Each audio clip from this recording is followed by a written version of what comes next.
Let's build a sword.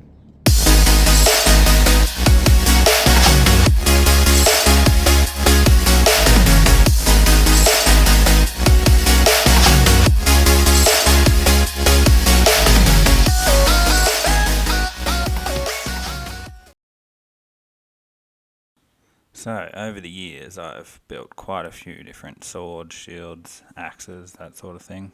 It's been a while since I did anything like this, but it used to be a lot of fantasy weapons, like out of games, animes, movies, and a lot of the time it would just be something that comes straight out of my head. Like this one here was actually the most recent one I did about 12 months ago. I was pretty happy with that. It was a lot of fun to get back into it.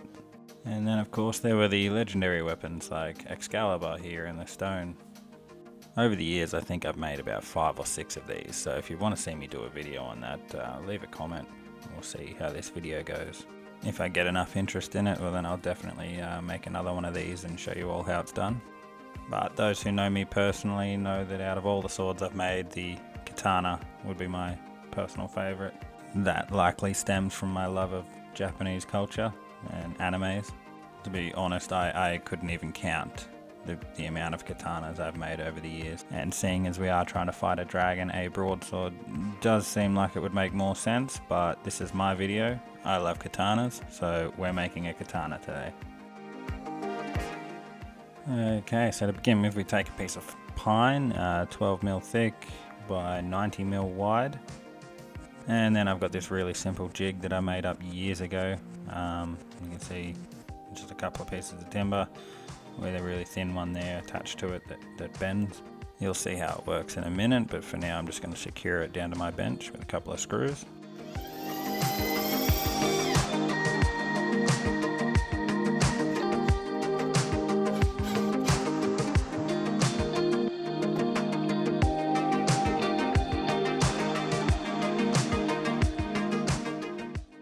And then I just take a couple of offcuts of the same thickness and I jam them in either end of that bendy piece of wood that you see. And what this does is gives me a nice even curved surface there. And once I secure the pine that I'm going to be working with down, we can get started with the trimmer.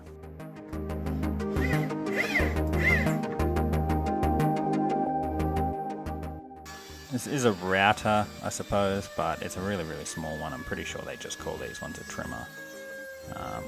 But yeah, by pressing it up against that curved piece of timber there and just holding it firm, you can see that I'm getting a nice even curve all the way down. This just helps because if you try to do this by hand, you're going to be bouncing around all over the place.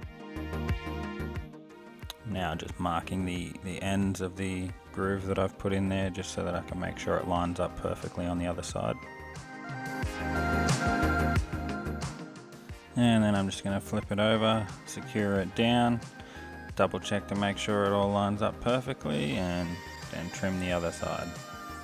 And going with a curved blade does make putting the bow high in a lot more difficult. The bow high is this groove that we're making. It's not a blood groove like some people will tell you. It's called a bow high.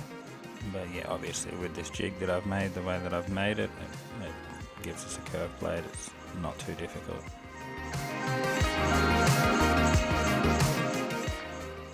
Using a pencil, I've drawn the outline. It's quite rough, you can see there. It doesn't matter too much because I'm not going to be cutting straight on the line anyway.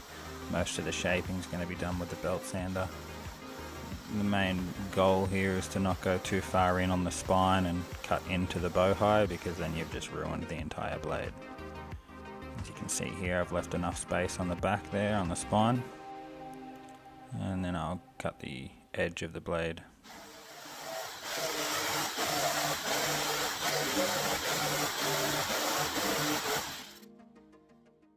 Now, as I said, it's a little bit rough, but that doesn't matter at the moment.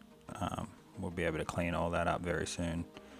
For the handle, we're going to use 8mm pine by 40mm wide. I'm just going to cut two at roughly 20 centimeters long.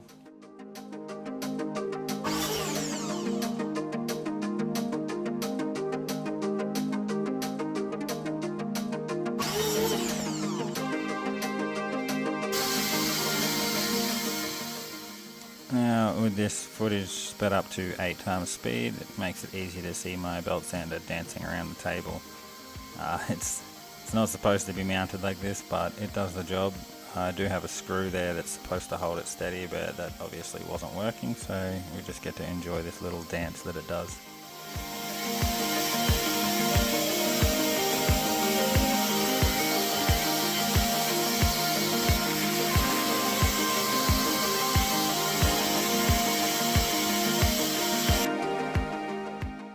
So all I've done is take the sharp edges off the spine. I didn't go too much there on the back. I like to leave it relatively square, but then I've put the edges on the blade itself, on the front of the blade, and I've kind of taken the corners off of the end of the tang right here.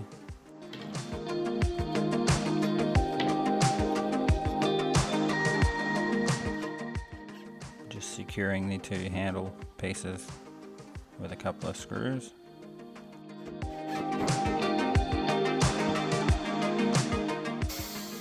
And then taking the edges off of that as well. Going for a hexagonal shape here. To me, a round handle just doesn't feel right on a katana, so going for the hexagon.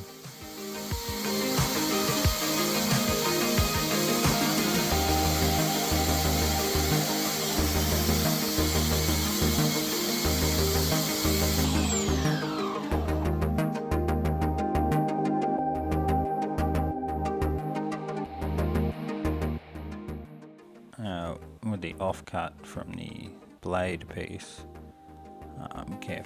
very carefully measuring just a nice perfect square, and then finding the center of it, and then we trace out a space for the blade to go in.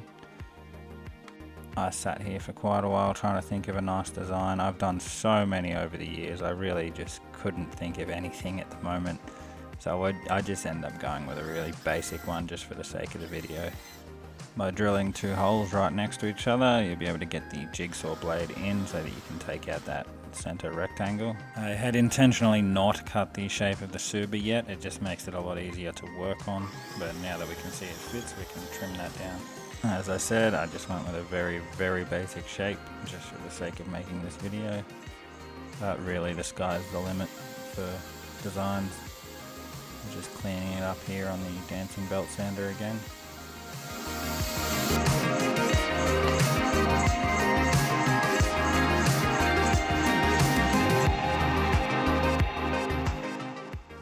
And there it is.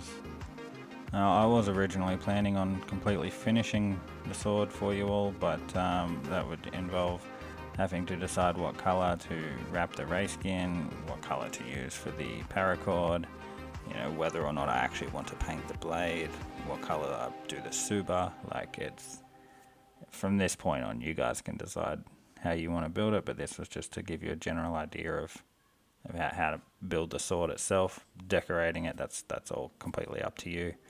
This one here, I even finished it off with a scabbard there that I'd made out of paper mache, a little more detailed. This little piece that locks the tsuba in. It was so good that my cat just couldn't get enough of it. This one was actually inspired by One Piece. It's supposed to be one of Zoro's swords. I used a sort of a PVC scale wrap for the ray skin. I got a couple of buttons in there. And it's not really paracord, but it does the job.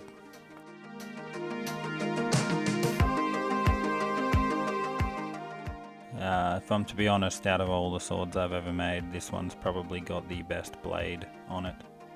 I'm actually very, very proud of this one in particular.